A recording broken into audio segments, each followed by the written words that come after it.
મારા મિત્ર છે, મારી સાથે જ છે, અને એ પણ ડ્રાઈવરનો વ્યવસાય કરે છે, ડ્રાઇવિંગ કરે છે. બાટલી આપણે ગેસના બાટલાની ગાડી ચલાવે છે. એનો ફોન આવ્યો, ખુટવડાથી મહુવાથી આવતા હતા. વચ્ચે 80-85 વર્ષના વયોવૃદ્ધ દાદા એમને મળ્યા, ને આગળ પાછળ કોઈ હતું નહીં, એટલે એને ગાડીમાં બેસાડ્યા.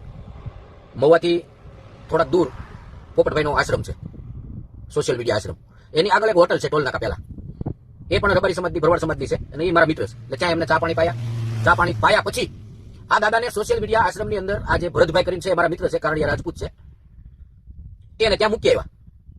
મૂકીને હજી પ્લાન્ટે પહોંચ્યા ત્યાં એ ભાઈનો મને ફોન આવ્યો કે તું આવું થયું છે. એટલે મેં કીધું શું થયું છે, માંડીને વાત કરો. તો આ લોકોએ કેવું કર્યું, જ્યારે ત્યાં હતા એ ભાઈ, ત્યારે એમની સાથે વિડીયો ન બનાવ્યો, ઓલા દાદાને ફરીને આશ્રમની બહાર કાઢીને રોડે ચડાવ્યા, અને પોપટભાઈ પાછળ ફોર્ચ્યુનર લઈ તે દાદાને અજાણ્યા થઈને પૂછે છે, ચાલો એક દાદા ચાલ્યા જાય છે, આપણે એને પૂછી ક્યાં છો, શું છે, ક્યાં કયું ગામ છે તમારું, ક્યાંથી આવો છો, કેમ આવી રીતે રખડતા જાઓ છો. એટલે આ કરવા હાટું તમને ફંડ આપે છે બધા. હે, તમારે વિડીયો જ બનાવો તો એ ભરતભાઈ ક્યાં લઈને આવ્યા, એમની સાથે બનાવ્યો તો કે તમને કોઈ ફોર્ચ્યુનર આપે તો એની સાથે તમે વિડીયો બનાવો, એવું તમે નક્કી કરેલું છે? તમે સેવા કરવા નીકળ્યા છો કે કમાવા નીકળ્યા છો, કઈ ખબર નથી પડતી. આ અમુક તમારા વિડીયોમાં ક્યારેક આવે ને તો ક્યારેક અમને સારું એવું થાય છે કે આ લોકો એટલી સેવા કરે છે, શું કામ આનો વિરોધ કરતા છે, પણ ખરેખર આવું પણ બને છે. એટલે વિડીયોને શેર કરજો અને પોપટભાઈ સુધી પહોંચાડજો. પોપટભાઈને વિનંતી 97 27 40 25 05 કોલ કરજો. આ વિડીયો બનાવ્યા પછી વિડીયો જોયા પછી ભરતભાઈએ ત્યાં સોશિયલ મીડિયા આશ્રમની અંદર ફોન કર્યો, એટલે જેમ સાહેબ કેમ સીએમ હોય કે પીએમ હોય એમ એમના માણસ ફોન ઉપાડે એટલે એને એવું કીધું ભાઈ નંબર તમને ન મળે, એટલે કેમ જેટ પર સિક્યુરિટીમાં રહે છે, એ એવડી મોટી સેલિબ્રિટી છે, કેમ નંબર શું કામ ન મળે? જગત આખાની સેવા કરવા નીકળ્યા, સેવાના નામે જલસા કરો, ફોર્ચ્યુનરમાં ફરો, તો નંબર શું કામ ન આપો ભાઈ? અને નંબર આપીને તમને ક્યાં એને ગોદા મારવા હતા?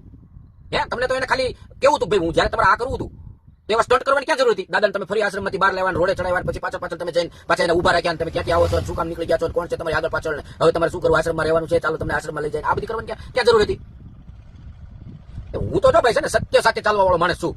લોકોને વિરોધ કરવો હોય તો કરે, અને પ્રશંસા કરવી હોય તો પ્રશંસા કરે, વિરોધ કરવા વાળા છે ને હાંગે ભાઈ. બાકી સત્ય જે કાંઈ છે ને એ પીરસા છે ને પીરસા છે. અહીં તો ડેલી ગઈ ડોપે મારીને સોરે જ બે છે. બાકી જે કાંઈ હશે ને એ જનતાની સમક્ષ મોરે મૂકવામાં આવશે. એટલે આવું ન કરાય. જે કોઈ પણ વ્યક્તિ કોઈ દાન આપે તો જ એની સાથે વિડીયો બનાવો. તમારે ત્યાં કંઈક દેવા આવે ત્યારે તમે એવા સરસ મજાના વિડીયો બનાવો છો, તો આ પણ એક દેવા જ આવ્યો હતો, એના નામે તમારે ફંડ આવશે. તો એ ભાઈને સાથે ઉભા રાખીને બનાવ્યો વિડીયો, તો એ ભાઈની એક આત્મવિશ્વાસ બેસે અને એને આત્માને કેટલી પ્રશંસા મળે, એને પ્રફુલ્લિત થાય એનો આત્મા કે ના ખરેખર પોપટભાઈ જેવા વ્યક્તિએ મારી સાથે વિડીયો બનાવ્યો. તો સેવા આવી કરો. તમે રૂપિયા કમાવો એની ના નથી, તમે સેવાય કરો છો એની ના નથી, અને સારી કરો છો એની ના નથી, પણ ગાંડાના નામે છે ને ગાંડા થઈને રહેવું પડે. ગમે એ આવ્યો હોય તમારે ત્યાં, એટલે એ છે ને એ ભગવાન જ આવ્યો એમ સમજવાનું તમારે. એટલે એ સમજીને તમે જે આ ફોર્ચ્યુનરમાં ફરો છો ને, આવા લોકો જે આવીને મૂકી જાય છે ને એના પ્રતાપે તમે ફરો છો. બાકી તમારી કોઈ ઓકાત નથી ફોર્ચ્યુનરમાં ફરવાની. ખબર છે ને, આપણે શરૂઆત યાદ કરો. એટલે આ બધું ચકી ન જવાય, ચકી જવા